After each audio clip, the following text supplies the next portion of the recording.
We will be speaking about the environment challenge, how we can enhance the environment in a post-Brexit world. Before we get into the substance of the session, one thing I need to make you all aware of is that this session is being filmed and live streamed on the Futurebuild website. I'm Eloise Scotford. I'm Professor of Environmental Law at University College London. And this session, as the title suggests, is focused on the future of UK environmental policy and the law and the legal framework that will support this post-Brexit. Now, environmental policy intersects with many other areas of policy, particularly how we manage the built environment, and so this is a very appropriate forum for thinking about environmental issues, and also very timely in the context of the Brexit process. And I'm going to give you a quick briefing on why it's so timely before I hand over to our experts who will get into a bit more of the detail. But in 2018, the government committed in the 25-year environment plan that the opportunity of Brexit would be used to strengthen and enhance environmental protection. This was followed up by Parliament legislating the EU Withdrawal Act in 2018, which had a special section dedicated to maintaining making sure we don't lose anything of our environmental governance frameworks as we leave the European Union. Now, in light of that act, we now have a draft environment bill that is going through pre-legislative scrutiny. And I know this is quite technical, but it's quite important to know that this is where the foundations of environmental policy are now being debated and argued in Parliament and with the government. So we have a draft environment bill, which is a part one of where we're going with environmental policy, and we are expecting a bigger part two to cover lots of sectoral areas of environmental policy before the summer. And some of our speakers will be talking about what we've got so far in this draft environmental legislation and how it might be improved. Three things that we've got so far in this draft environment bill are duties on ministers to take into account a policy statement that says something about environmental principles. We have a requirement for environmental improvement plans. They're at least 15 years in scope. Our first one of those is deemed to be the 25-year environment plan. And we also have the establishment of an Office for Environmental Protection, which was meant to advise government on environmental policy, scrutinise legislation, and also enforce environmental law. Now, this legislation, those headlines might sound quite promising, but the devil is in the detail, and there are lots of issues. And the bill is currently being heavily critiqued, as I say, in parliamentary scrutiny. Our panel are going to get a bit more into the detail of what this says for the future of environmental policy, this critical piece of legislation, where we might go with part two of the bill, and thinking about environmental policy post-Brexit more broadly. I will introduce our panel, but first there is some homework for the audience. We're meant to come up with three recommendations or three ideas of what in relation to the topic of this panel. So can I encourage you, as the panellists speak, if anything crops up that from your sectoral perspective is particularly concerning or worrying, please do raise it in discussion, and that can help shape how this panel feeds back on the recommendations it is going to give. So our panel. First up, we have Ozdemiroglu, who is a member of the Committee on Climate Change and founding director of Economics for the Environment Consultancy. She specialises in interpreting economic value evidence for natural capital, ecosystem services, cultural heritage, and the value of information, in particular the charitable sector. An important part of her work is on the economic analysis of health and wellbeing benefits of urban green infrastructure.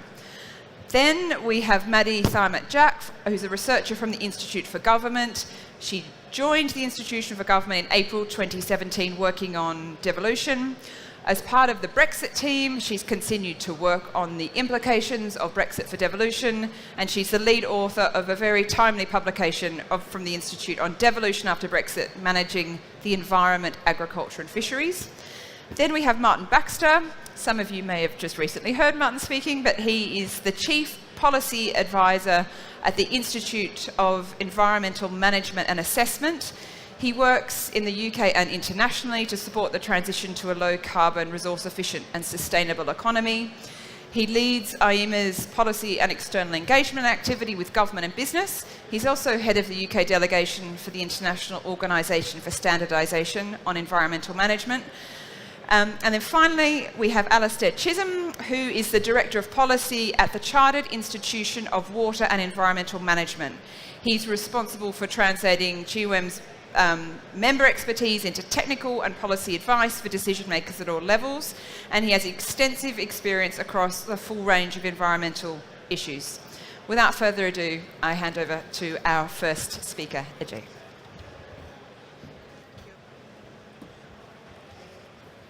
Good afternoon, everyone. It's a pleasure to be here. I will talk about the experience from the work of the Committee on Climate Change, but they're mostly my personal views.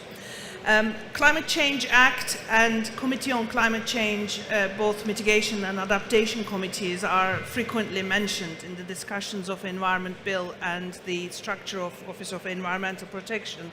So I thought I'd start by talking a little bit about what's special about Climate Change Act and the committee. First of all, the Climate Change Act, when it passed in 2008, had cross-party support in the Parliament. And that's important for obvious reasons, especially in these times. It also established a goal for climate change policy, and the goal was setting targets for 2050 emissions of climate change gases. It also created a pathway to reach that goal in the form of carbon budgets for mitigation. The Act provided a toolkit for advisory functions of the Committee on Climate Change, both to influence government policy on mitigation and adaptation, but also provide evidence for that policy in the form of climate change risk assessment.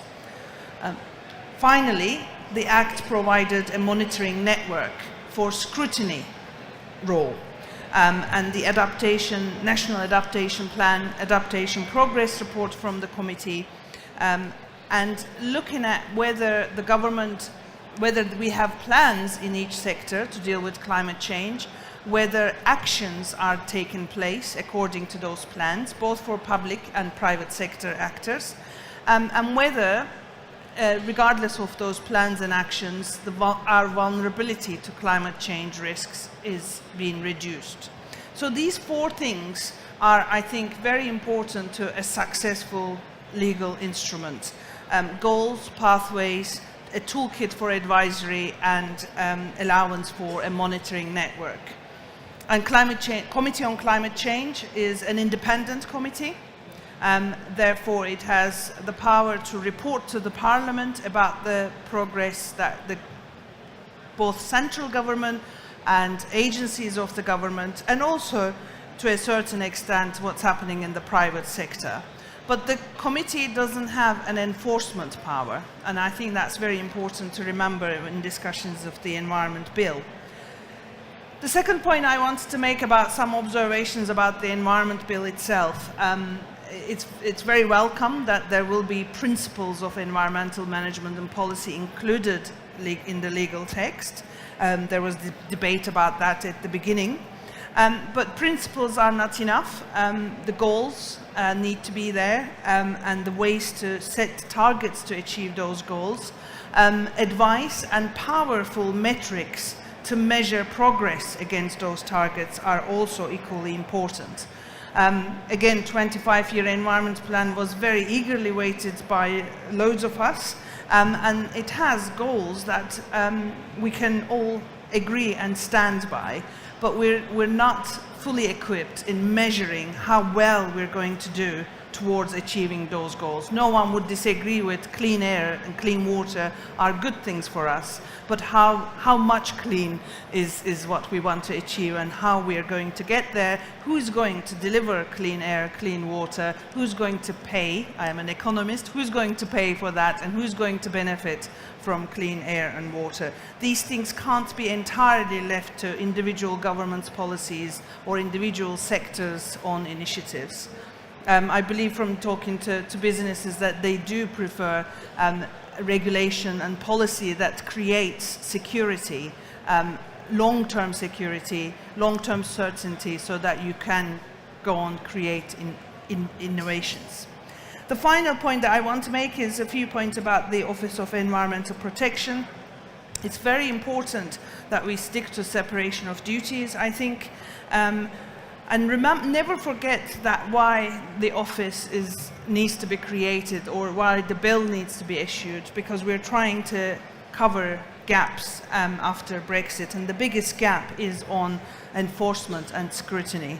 So for the OEP to deliver that role, it has to have legal teeth. It's a term that I've heard a lot in the last few weeks.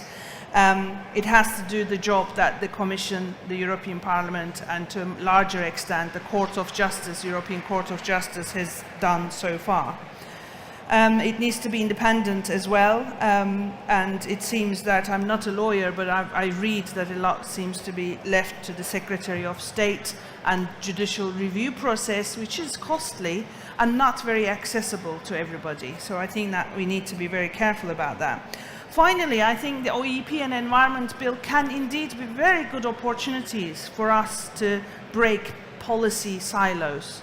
And actually really deliver this integrated thinking, integrated policy making across the board. But to be able to do that, I think this gap that the OEP needs to fill needs to be very clearly identified. We already have lots of agencies that provide advice to government. And the fact that climate and climate change is not included in the discussions, and it kind of is left to the CCA, the Act and the Climate Committee on Climate Change, is somewhat worrying, in that especially for many stands here are trying to do low carbon, innovative technology, sustainable urban drainage systems, etc. We do need the environment and climate change policy and energy policy, chemicals regulations, all to be run with from the same hymn sheet, if you like. And I hope to see that in the coming discussions. And I think the Committee on Climate Change has written during the consultation to make that point particularly. And those are the opening remarks that I wish to make, and thank you for your attention.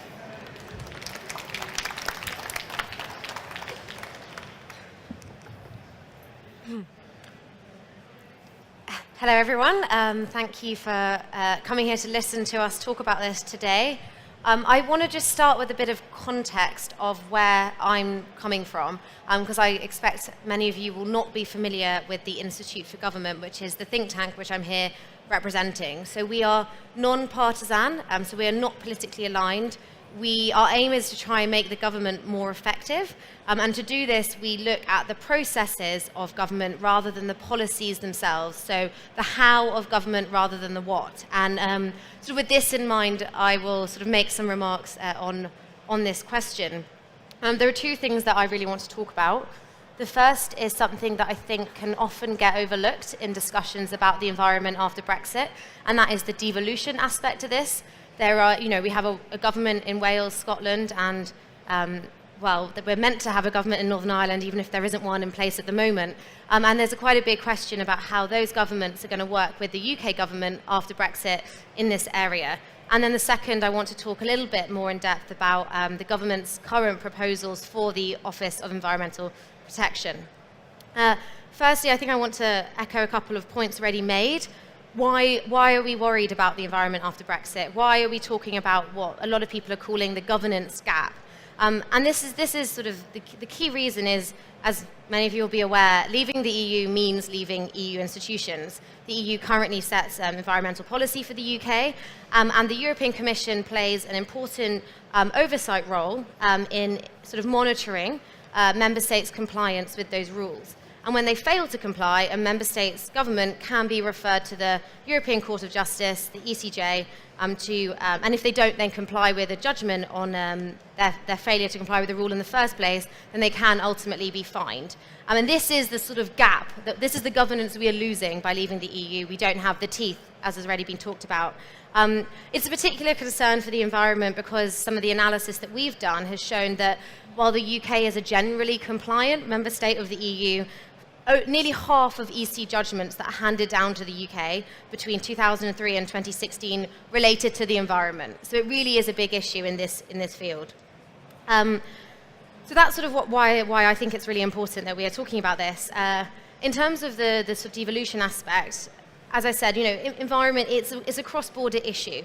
Decisions which are made in one nation in the UK are likely or can very easily have a very strong impact on what happens in the neighbouring nation. So, for example, on air quality, decisions on biodiversity, maintaining the marine environment. These are all areas that if Scotland chose to do something different to England, it could have an impact, and vice versa, on England.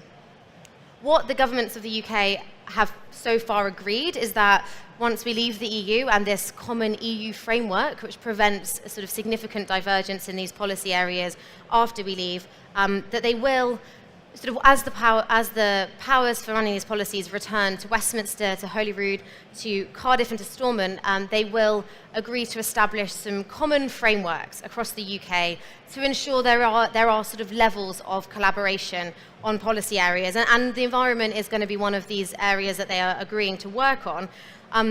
But really, we don't know very much about what these common frameworks are going to look like. They have said that some of the environment areas I've just mentioned, so air quality, biodiversity, they think there should be some sort of commitments to cooperation in these areas, but we don't really know how that's going to work in practice. And what we could see in the Environment Bill is what the government has done is steered very clear of any devolved policy areas, which makes sense. They haven't agreed this with the Scottish or Welsh governments, but it does mean there's a bit of a question mark about how that's going to play in to the legislation going forward. I think the thing that I feel is very important for the Office of Environment Protection in the context of devolution is, so far the UK government has, the sort of draft bill we've seen is legislating for it to play a role in England, for England basically. So where policy areas are devolved, the Office of Environmental Protection will not have a role. This is because the Welsh and Scottish governments haven't agreed to take part in to collaborate with the UK government on this sort of watchdog. But I think there's a missed opportunity here, because I think actually a four-nation watchdog, an OEP which is owned by the Scottish, Welsh and also Northern Irish governments would actually make it more robust, because one of the issues is that the government can establish a public body, but it also can abolish it if it chose to. And I think actually having buy-in from across the nations makes it harder to do that. I think it also makes it have it raises its profile if it is acting for the UK rather than just for England. And I also think that from a devolved government perspective, one of their concerns is that they are more progressive in a lot of environmental policy than the UK government is for England. And I think that actually having a role in the watchdog would be quite a clear way to try and ensure the UK government doesn't go rogue for England, and actually to try and, but given that England is so much bigger than the other nations, actually it's really important to try and ensure collaboration. And also there are practical questions about actually it's sort of more cost effective to have one body, and also it pulls expertise from across the four nations. But as I said, the devolved governments haven't so far gone down this route. The UK government still says that they welcome the opportunity to co-design with the devolved administrations should they wish to join the proposals, but so far that hasn't happened. We have seen the Scottish government has recently published its own consultation on environmental governance, which leaves open quite an interesting question about how they're going to try and do that, potentially having a new independent commissioner, or as they're establishing their own public body, sort of similar to the OEP. And then from the Welsh Government, we haven't really seen much at all. There is a concern, I think, for the Welsh Government because they have made some considerable steps on sustainability in recent years. So they, for example, have this a commissioner, a Future Generations Commissioner, which is about trying to ensure that policy making in Wales takes into consideration some of the long-term aspects, sort of long-term impacts and the impact of it on future generations. And I think they're quite proud of that and are concerned that actually engaging with the UK government on environment might undercut some of the work that they've done on this. But as I say, I personally think that is a mistake. I think that they should be considering engaging with the UK government. Very finally, very quickly, I think I just wanted to raise sort of one main concern about that I've seen in the draft proposal for the Office for Environmental Protection. I think one of the big issues is this question around independence from government. And again, it comes back to this question of enforcement, the teeth that the body will have. Personally, I think it's quite concerning that the chair and all the non-executive members of the OEP will be appointed by the Secretary of State. So the government will be able to decide who they have as chair of the OEP. So there is a risk that they might appoint a sort of more willing chair who is less likely and less willing to challenge the government if they are concerned with what the government's planning on doing. One of the things that I think would be a way to resolve this is to actually involve Parliament in appointing the chair, so have pre-appointment hearings in Parliament, for example, so that there's a bit more independence from government. And there are other public bodies which follow this example, for example, the Office for Budget Responsibility. I also think the other big sort of aspect of an independent body is the funding. So where does the money come from? And again, the Secretary of State will be responsible for setting the budget. This firstly means that if the OEP is causing headaches for the government, they can reduce the level of funding if they chose to. But it also means that it will have to assign money from its own departmental budget to the OEP. So if they're concerned about the fact that they want to pursue a particular policy and they need more money to do so, they then could take money from the OEP's budget. And that lack of independence is a bit of a concern.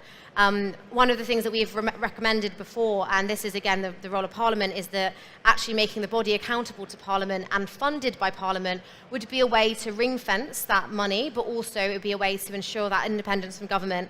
And this is something that the National Audit Office, for example, is a good example of a body that does that so far. So the head of the National Audit Office is accountable to the Public Accounts Committee in Parliament, and they're the ones who set its budget as well. And I think just finally, on a sort of quite an interesting question, is if you look at the text of the draft bill, there's a very elastic reporting timetable. So the government has to assess its own progress annually, and it has to publish a report at the end of a year, sort of as soon as they can. So, not very strict on that. The OEP then has to produce its own assessment of progress after that, and then the government has to respond to that assessment within 12 months. So you're looking at a period where, you could be 2.5 years before you actually get to a point where the government has responded to an OEP assessment of its policy. And if there are concerns, then there's not much immediacy in the Act. So I think that's I'm going to finish on that point, and that's what I wanted to say. And I'll be very interested to hear people's thoughts on that.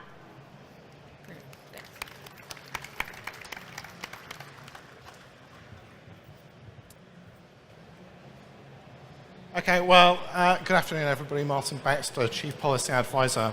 And just by way of context, we've been working as part of the Broadway Initiative, which is a collaborative process to develop a blueprint for the new Environment Act.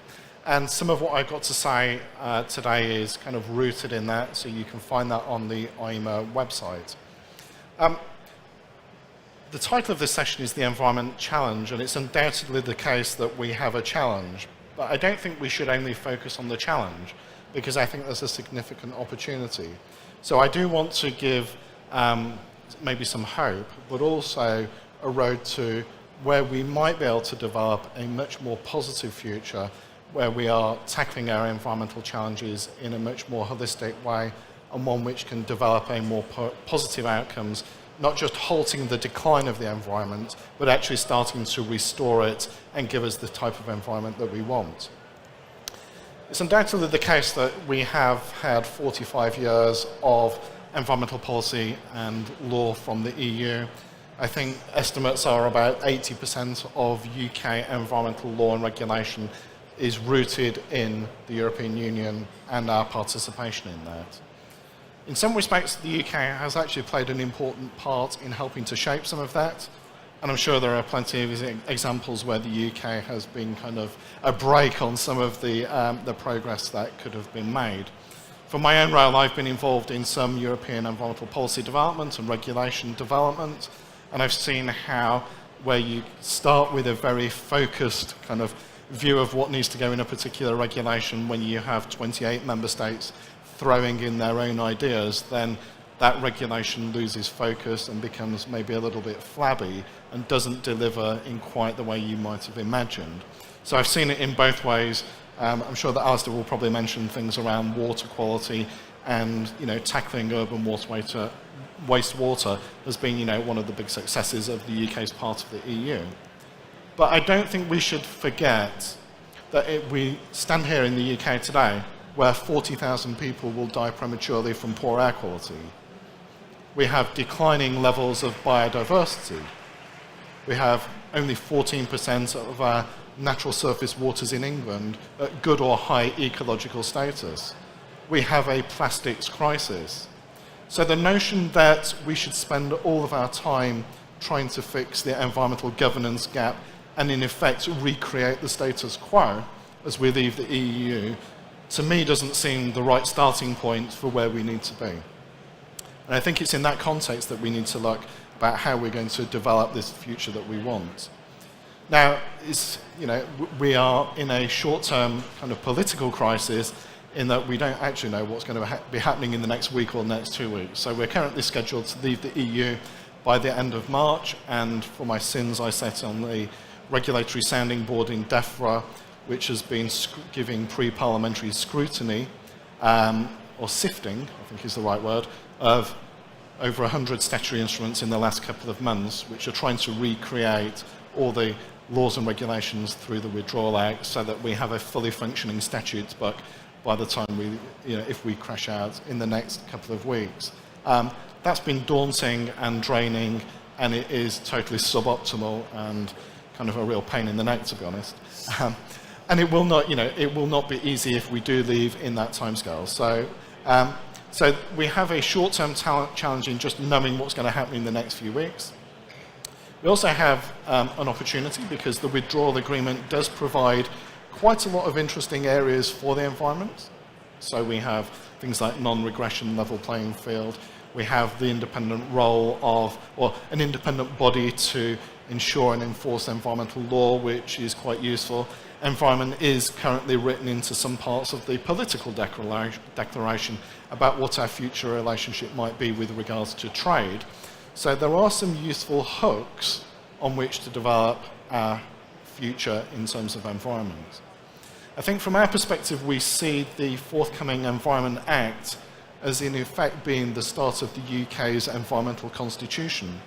And therefore it's incredibly important that the section on environmental principles doesn't have the holes in it that it has at the moment, because if you exclude defence, if you exclude spending, if you exclude tax, and you give the Secretary of State the power to exclude anything else that they might like, and you also say, well, you only have to have regard to the principles, then there is it looks more like a colander rather than a comprehensive way of tackling the environment going forward. But I think that's fixable, and I know some of us have been kind of involved in heated exchanges probably with, in terms of the select committees as part of pre-legislative scrutiny. And one of the advantages of not having a majority government is that the ability to amend legislation going forward as this hits in Parliament could be quite interesting. Hopefully that's positive and proactive rather than regressive as well. So I think we have some significant challenges, and this new framework needs to fit into that. But I think what I want to focus on is the ambition, because the government has, as well as committing to fixing the government gap, the government has also said that it wants to enhance the environment over a generation. That's been policy for since the white paper on the environment came out in 2011, and it's been continued ever since. And now we have the opportunity to turn this into a legal framework that can deliver on that going forward. And I think it's crucial that this framework has strong legal teeth and legal underpinning in primary legislation. Because whatever we do today in terms of developing this Act, if we get it right, it will set the direction by which successive governments come forward with proposals. And I think this is also vitally important. Environment shouldn't be a political football that gets booted around between different political parties. It's more important than that.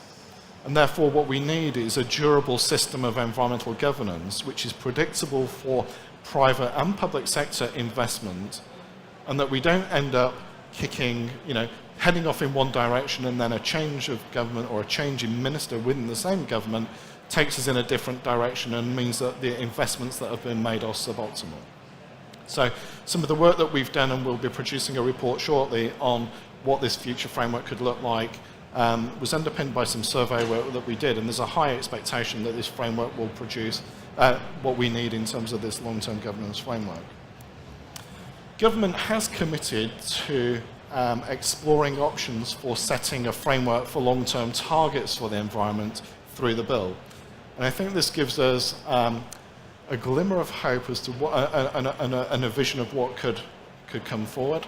I think it's fair to say that the events and sessions that we've been having as we've been collaborating with government and with a wide range of trade bodies, professional bodies, NGOs and others, there is a common framework emerging which is looking like it might appear in some form in the bill. We're ever hopeful, and this is where the optimism comes in. That legal framework, it needs to be underpinned by overarching objectives. One of the things that is very apparent in the bill as it is currently drafted is that there's no galvanizing sort of like statement about what we actually want from the environment, for the environment going forward. So we have no underpinning objectives which help to define where we're setting principles. The current environmental improvement plans and the 25-year plan set their own objectives, targets, milestones. I mean, it's just a self-fulfilling plan rather than being grounded in anything at a higher level. And the OEP doesn't have a location in terms, or a locus for its work either. So there is a case for high-level objectives to be established in the bill that gives legal definition to what we want, and we're certainly promoting and advocating that. We also expect to see a process by which government will set targets for the long term for the environment, and crucially, milestones along the way. So we do have some long-term targets which are set in legislation, for example, air quality, some through the Water Framework Directive in terms of water quality. But there are many areas of the environment where there is absolutely nothing. What we actually want is a coherent whole and a process for setting targets which take a systems perspective of the environment and the way in which that environmental systems interface with society and the economy. We have, for example, at the moment appearing in, well, it first appeared in the Clean Growth Strategy, then reappeared in the 25-year plan, and then into the Resources and Waste Strategy, a long-term goal for the UK in terms of zero avoidable waste by 2050. It tells us nothing about where we need to be in 2030, 2040, 2035. So in terms of providing a basis for long-term investment and our resources and waste infrastructure and setting policy towards that, then we're fighting blind.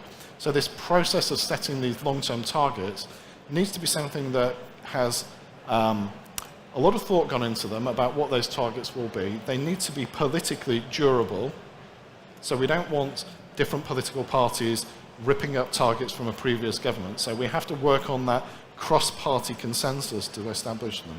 And then crucially, it's about coming up with environmental improvement plans. Not just plans at the national level, which is what the government's current 25-year plan is, but actually something that will deliver on the ground and connect local communities.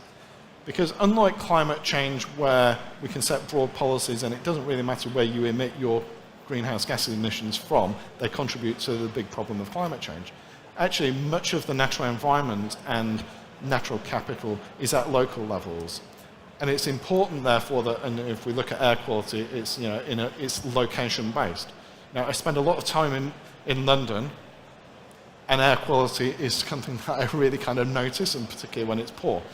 But I live in Lincolnshire, and I couldn't care less about air quality when I'm at home, but I have a real concern about biodiversity and particularly flood risk. So, for example, understanding how we relate local priorities for environmental protection and enhancement is crucial to connecting a bottom-up approach, democratizing environment far more, linking into communities to contribute to the achievement of national targets, milestones and objectives, I think is crucial.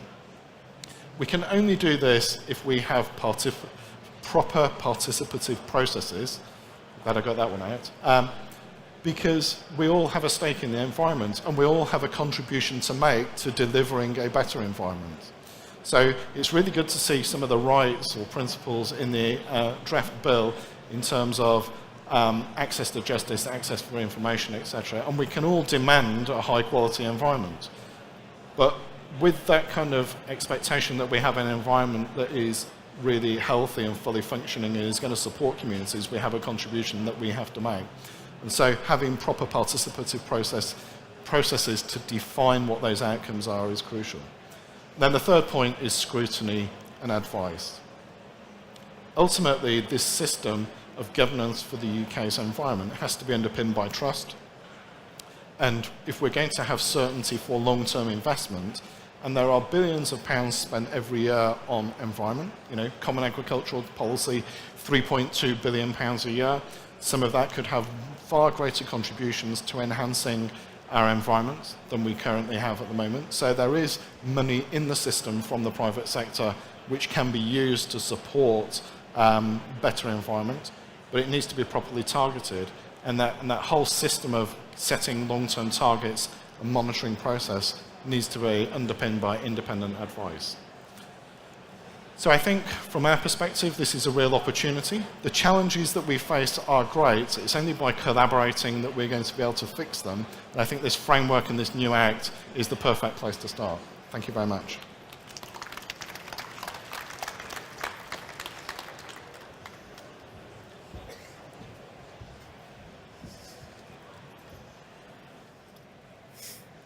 Hi everyone. So I think the other speakers have gone into a fair bit of detail about the kind of finer aspects of the Environment Bill. So what I thought I'd do is use water, particularly, and Sustainable Development Goal 6 as an example to try and give a little context around why the Environment Bill and everything that it's proposing is so vital for the environment post-Brexit. I'll briefly set out CIWEM's headlines after that in relation to the bill. So there's few areas, if anything, if anywhere, that the EU's legislation and enforcement powers have been more beneficial to the UK's environment than in relation to water. EU law, as other people have said, is supported by the authority of the European Commission and the European Court of Justice. And since the days when Britain was the dirty man of Europe, it's provided the policy drivers and the legal mechanisms to ensure that our governments of various colours, persuasions and levels of commitment on the environment have over the years improved the water environment. To give some examples, Europe's given us the Bathing Water Directive, the Urban Wastewater Treatment Directive, the Water Framework Directive, the Floods Directive, the Habitats Directive, the Birds Directive. All of these have been hugely influential, and depending on where we eventually get on Brexit, they'll continue to be to a greater or lesser extent. However, whichever way it works out, this government set its stall out on the environment, which is to leave the environment in a better state than it inherited for future generations, and if anything, to strengthen environmental standards and protections after Brexit. So obviously, if we're going to leave the environment in a better state than we inherited it, we need to have an understanding of what kind of condition it's in now. This will be a critical aspect of the Environment Bill and the framework that it establishes in the context of setting metrics to measure the progress against the 25-year plan and subsequent improvement plans, and establishing appropriate baselines, and of course, setting targets for the environment. I think I'm probably stating the obvious here, but in environmental terms, water is an almost ubiquitous factor. It touches everything. It's essential to life. If there's not enough of it, life can't survive. If there's too much of it, it's highly damaging. If it's polluted, that can cause really big problems, both for humans and for nature. It's central to the manifestation of climate change in the context of there being either too much or too little, with flooding and drought being central to priorities for climate change adaptation. So broadly, in the water context, where are we now in the UK? What does inherited look like? Last year, an organisation called UK Stakeholders for Sustainable Development undertook an assessment called Measuring Up. Measuring Up for the first time assessed how the UK is performing against the Sustainable Development Goals. And we at CIWEM did the assessment for SDG 6, which focuses on clean water and sanitation. SDG 6 is split out into effectively 8 targets to be achieved either by 2020 or 2030. And these cover achieving universal and equitable access to safe and affordable drinking water, ensuring access to adequate and equitable sanitation, reducing water pollution, particularly the proportion of wastewater safely treated and the proportion of water bodies with good ambient water quality. It looks at improving water use efficiency, using less per person and abstracting less from the environment.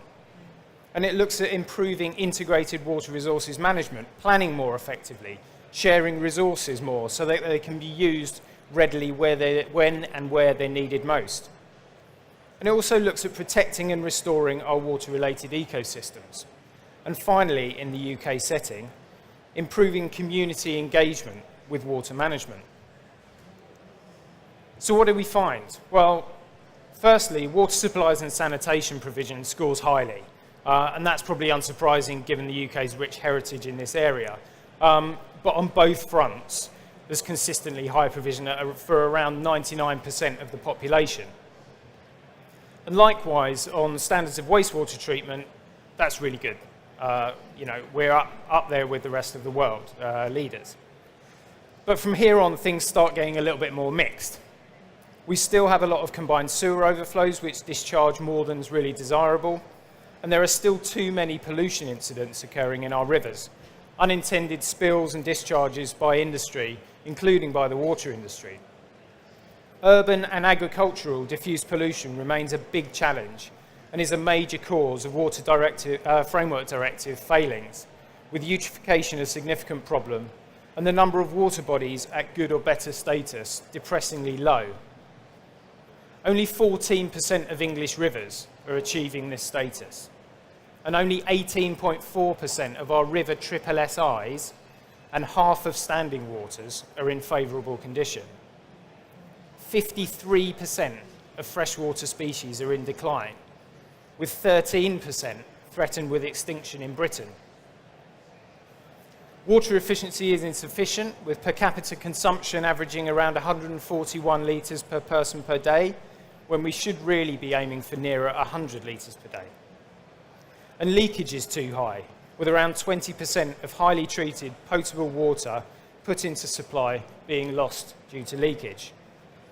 Both need attention, and government is putting pressure on water companies to tackle these areas. In addition, too many of our water resources are at risk of over-abstracting. So this snapshot of our water environment, I hope, gives a little illustration of the range and the extent of improvement required to leave a better environment for future generations.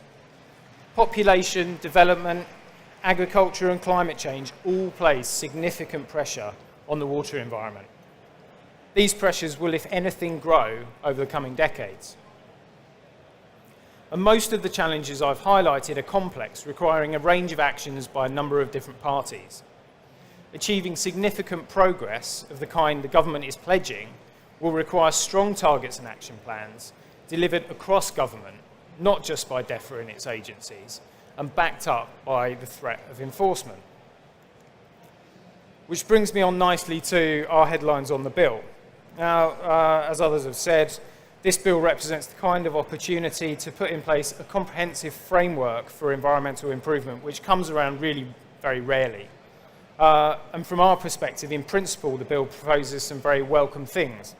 particularly on target setting, on developing environmental improvement programs, and in ensuring that progress is reported, scrutinised, and, if necessary, enforced. The thing is, depending on your perspective, it's either a bit of a botch, which was published too soon such that it wasn't properly thought out, or it's a bit of an insult to anyone with any experience of how government very often needs to have its feet held to the fire to deliver meaningful environmental action in the face of competing policy priorities. We can go into more detail on these in the discussion, but on the bill our headlines are that the OEP, as proposed, is too close to government to give it any meaningful independence and authority. It could too easily be influenced in a number of different ways to nullify the extent that it could challenge government. The enforcement proposals, whilst a welcome improvement on what was initially put forward last summer, are potentially too slow and too focused on judicial review as the ultimate sanction. And there are far too many loopholes relating to the environmental principles, such that it would be very easy for them to be disregarded. It immediately fails on non-regression because the withdrawal agreement requires scrutiny and enforcement to be at least equal to that provided by the EC and ECJ, and the bill isn't even close to that at the moment. So pre-legislative scrutiny, as others again have said, will show a lot of this detail up, and it remains to be seen just how much of the draft bill is adjusted before it's actually laid before Parliament. Then it will be interesting to see how much Parliament can amend it as it passes through. And that's, of course, before we come to the second part of the bill, which will contain, as Martin said, a raft of proposals precisely intended to enhance the environment in a post-Brexit world. The Environment Bill is going to be big, and quite rightly so, because I hope what I illustrated just on water is that we've got an enormous amount to do. It will cover a raft of actions relating to air, biodiversity, waste and resources, and water, much of which the government has either consulted on already or published strategies on. But the bill needs to provide the right mechanisms to ensure that such strategies deliver meaningful improvement. So here are my headlines, but let me end on this, and it'll be a bit of a rallying cry, I think. Brexit has great potential to imperil the environment. If we don't get the right regulatory frameworks in place, the current pretty parlous state of nature in the UK could be made yet worse, particularly if we're to end up in a no-deal scenario, which, of course, that's not yet off the table. Of course, there are, as Martin said, there's opportunities too. The proposals for a new environmental land management regime to follow the Common Agricultural Policy, whilst in need of more development, are founded on some really encouraging principles. But enhancing the environment post-Brexit will probably mean addressing a lot of what many commentators have pointed to as contributors to Brexit in the first place. Years of austerity which have gradually eroded, amongst many other things, the services and resources needed to protect or improve the environment, both in our countryside and in our towns and cities. Providing a thriving, healthy, local environment everywhere, not just in honeypot sites or designated sites, would go at least some way to potentially making leave voting communities feel a little less abandoned, a little more outward looking, a little healthier, and more optimistic about the future. This bill is an enabler for that, but it's got to be got right. But then, and this is where the question on cross-departmental support and resource in the preamble to this session comes in, government really needs to put its money where its mouth is and do what at the moment the student climate strikers are calling for, and that is to put the environment right up there at the top of the priority list. Because, as we know, a healthy environment is the fundamental foundation of a healthy economy and a healthy society. And that's what we have to build, whichever way Brexit ends up. Thank you very much. Brilliant. Thanks very much, Alastair. It's a wonderful roundup. So now is time for some discussion between the panel, and it'd be great to get some thoughts from the audience. There's a lot of issues that were covered. So a quick summary. The things that we can talk about are the draft bill. I think I like Martin's description of it as a kind of a legal colander, the holes in it, the problems. It can still change. So if people heard things that are troubling, it would be good to hear from you on that. whether it's in terms of setting a consistent, long-term, robust environmental policy, and there are weaknesses in that respect, or the new body that's being proposed and its enforcement powers that are also quite weak at this point. We can talk about having an optimistic view of environmental policy post-Brexit as well, with what's going to come in Part 2 of the bill, or just people's aspirations, in light of the legacy of EU environmental policy or beyond. Maddy's excellent points on the devolved administrations and how we connect environmental policy across the United Kingdom through our governance frameworks, and thinking about integrating environmental policy in other areas of policy, climate change in particular, but across all government departments that do things that have an impact on environmental issues. And I think Alastair made that point really, really nicely. So what worries you most or interests you most? It would be great to get people's thoughts. I don't know if is there a microphone for the audience? Yes, great. So we've got someone and two. Great. So we've got a gentleman at the front who's got a comment or a question. And another gentleman, yeah. Martin Bigg from the University of the West of England in Bristol. First of all, thanks to the panel for outlining the various contributions which are being made to the Environment Bill. To an extent, that gives me a small amount of optimism and confidence. However, much of environmental benefit and controls is a result of national, international agreements, collaboration, working parties amongst trade groups, amongst standards groups. And this is particularly seen in chemical industry or industrial emissions. My challenge, therefore, is that with the drive behind much of Brexit being about deregulation, about trade, as a result of that, particularly in the next year, are we not going to see a far stronger focus on going for agreements on trade to the detriment of environmental protection? And we're going to end up being a standard and rule taker rather than being able to influence and participate as we have in the past? And to what extent are there going to be any opportunities for international collaboration? Great. I might just take one more question and then I'll open it to the panel. Yep. Thank you. Jim Clark from Policy Connect. We wrote to Michael Gove and DEFRA about the Environmental Principles Bill, and we'll be continuing to do so when the consultation comes back. I wanted to ask the panel about natural capital. We can all, I'm sure, get behind Michael Gove's desire to leave the environment in a better state than ever. One of the Natural England's new initiatives is these local natural capital plans. What does the panel think about that? Everyone I've spoken to about them has no idea who's leading on it or who's doing it or any detail about it at all. And you can also argue about whether valuing natural capital, we've been talking about it for a long time, but can it be done and is it a good thing? Okay, those two questions. So the deregulation trade agenda, might it compromise environmental policy, and natural capital accounting? Who wants to take the first point on trade deregulatory risk? Firstly, thank you for your question, Martin. Provocative as ever, I guess. I don't know whether people have seen existing trade deals that the European Union have set, but all of the recent ones have quite strong provisions for environment. So sustainable development is written in, environmental protection is written in, human rights are also written in. And if the UK is going to be setting agreements with the EU as our biggest trading partner, and as we form our future relationship, then those will be written in, and the UK will be a rule taker in that regard. We will have the huge kind of power of the European Union that is minus the UK versus the UK in that trade deal.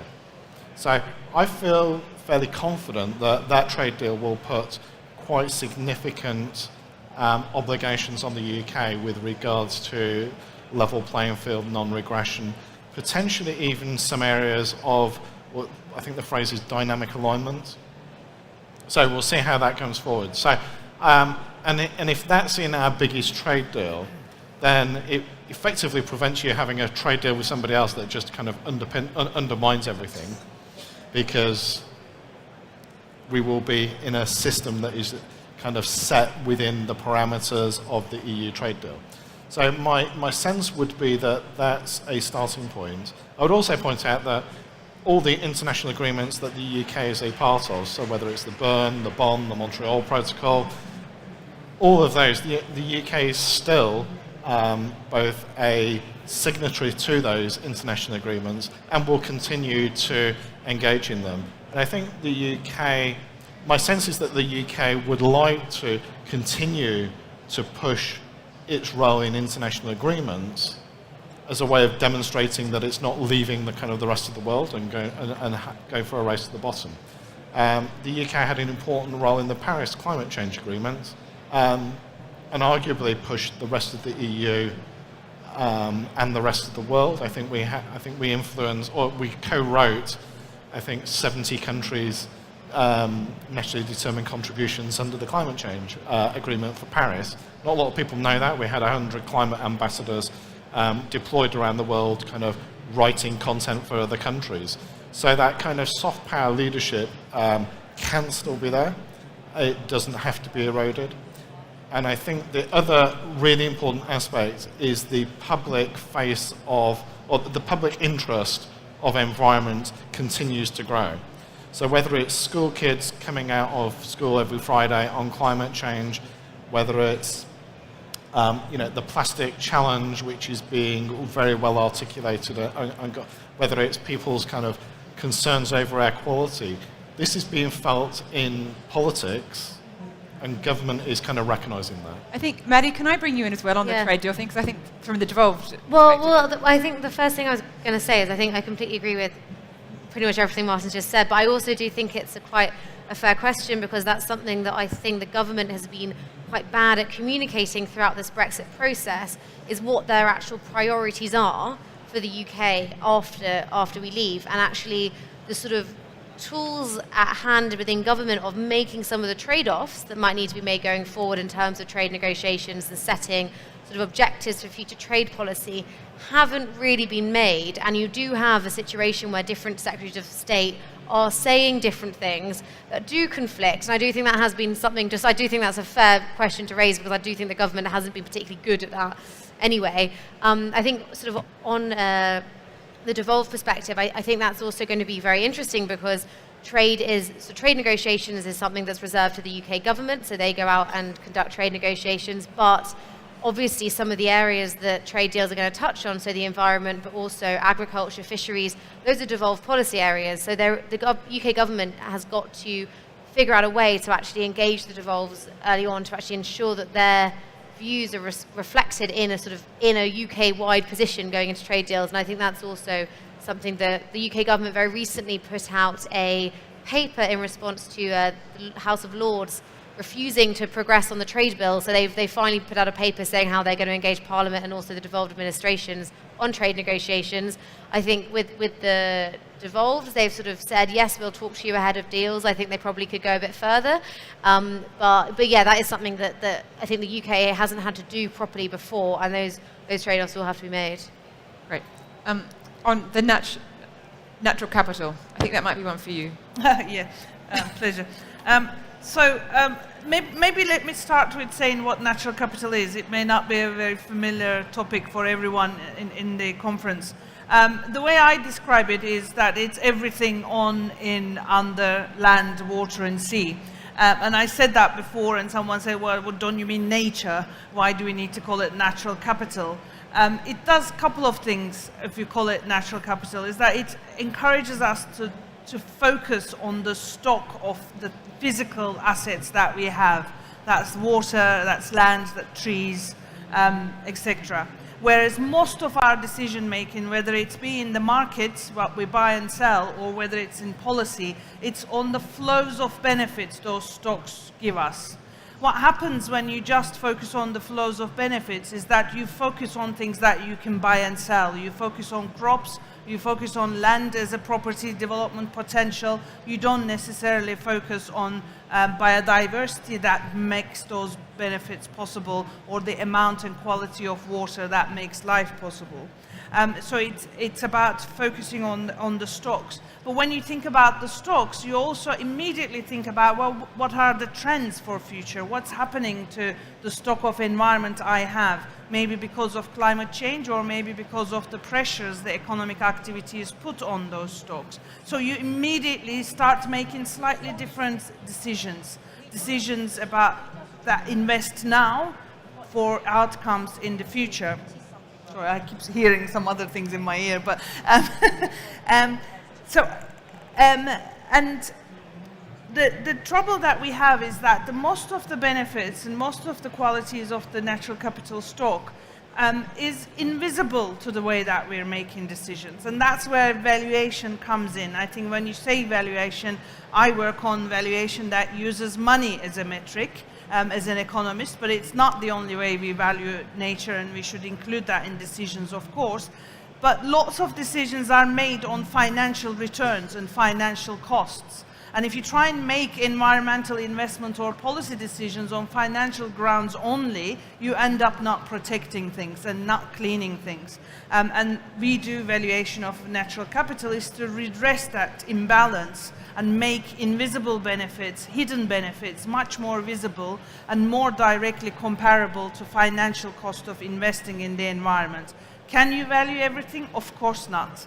But that's not the aim. The aim is to improve the quality of evidence you give to decision makers, whether they are making policy or individual private sector investment, to be more mindful of all the impacts of their decisions, and not just now, but in the future. So thinking about natural capital, thinking about stocks, using money as a metric is as much a communication tool as it's an analytical tool. It is useful, but it will not solve all your problems, and you can't, it is sometimes a conversation starter, it's sometimes a footnote and an annex. It has its uses as you see fit, but I hope that answers. Do we have any other comments or questions? There's going to see the gentleman up there, and I certainly encourage people to indicate what they would like the government to do at this point, because we have to try and come up with some recommendations. My name is Peter Jones, and it really neatly follows on from that last point. DEFRA is regarded literally and metaphorically as pond life in the Westminster estate, and I think that that's a tragedy, obviously, given the urgency of getting these matters up the agenda. I just wonder whether the panel could venture a view as to how the faceless wunderkind in the Treasury view this process, especially in relation to changing budgetary policy, in relation to carbon taxation, and the urgent need we now have to move the taxation base of this country onto taxation of the environment and driving resource efficiency, rather than relying on the old steadies of taxing labour and taxing consumption. Okay, great. Any other questions? Yes, there's another question. Was there another question? No? Okay. Alastair, did you want to take that? Yeah, sure. So on the DEFRA's pond life question, I think it's been very interesting to observe both how much Brexit and Michael Gove as Secretary of State have actually reversed that, how far they have reversed that perception. The volume of environmental law and regulation that is has needed to be transposed, that relates to the environment, is pretty much bigger than any other area. So suddenly it's become a really important issue. And then having really quite a big dog like Michael Gove as Secretary of State has really quite transformed that department. I think the kind of narrative and energy that comes out of DEFRA is quite significantly more positive, I think, than it's been for many, many years. So that is encouraging. On the question of real radical changes to taxation and fiscal policies, I mean, we have a 25-year plan.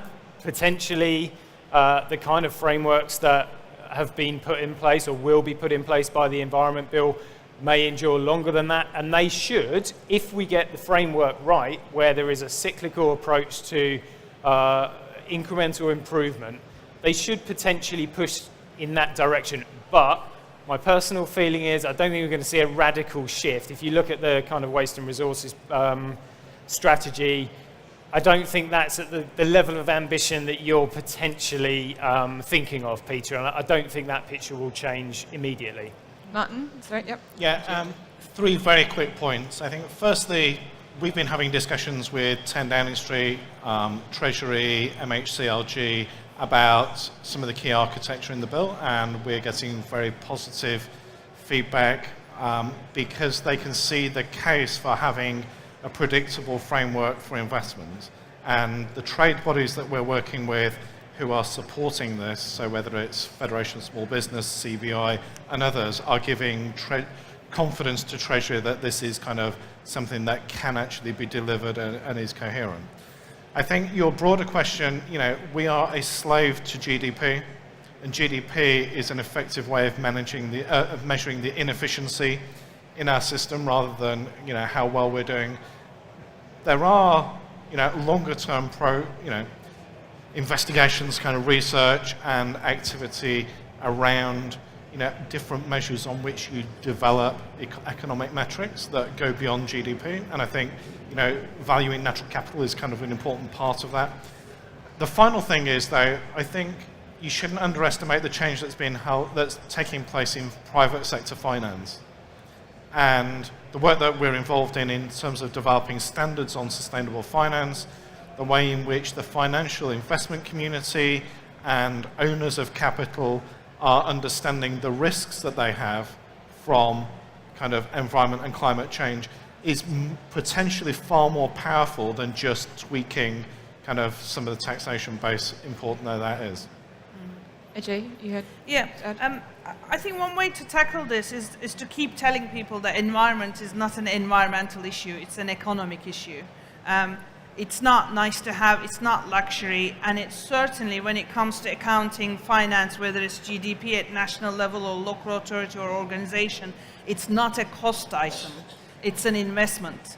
Without investing in environmental resources, you cannot have financial sustainability of a business. And businesses know this for other capital items.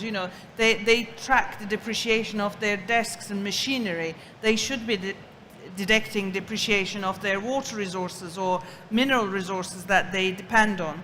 I think that's the message that we need to be talking to Treasury, and that's when using money as a metric helps. And even in your work of area, maybe green infrastructure. Green infrastructure is not a cost item. It provides health for people. It saves. We don't know how much because we don't regularly do this analysis, but it saves money to NHS and public health departments. But we have the analytical capacity, we have the evidence for these things. We haven't started thinking about them since the natural capital term became more fashionable or since Brexit happened.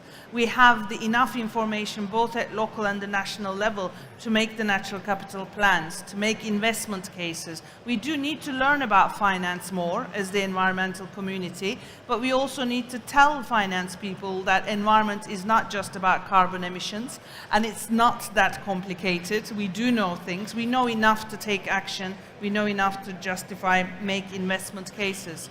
If I make a plug for the next section I am speaking about, it's at 3 o'clock in the seminar series, looking into more detail about how you can use these kind of methods to justify investments in green infrastructure. Maddy, did you have anything you want to add? I think just on the is DEFRA on life sort of point, I think this is is echoing what Alastair said, but I do think it's interesting that of the sort of there are around 14 Brexit bills going through the House of Parliament at the moment, and I mean, some of them are passed already, but essentially about a quarter of those bills are coming from DEFRA. So actually, you can see just from that alone how much of an impact Brexit has had on DEFRA, what DEFRA needs to do. So they're having an agriculture bill, a fisheries bill, and then there will be this environment bill.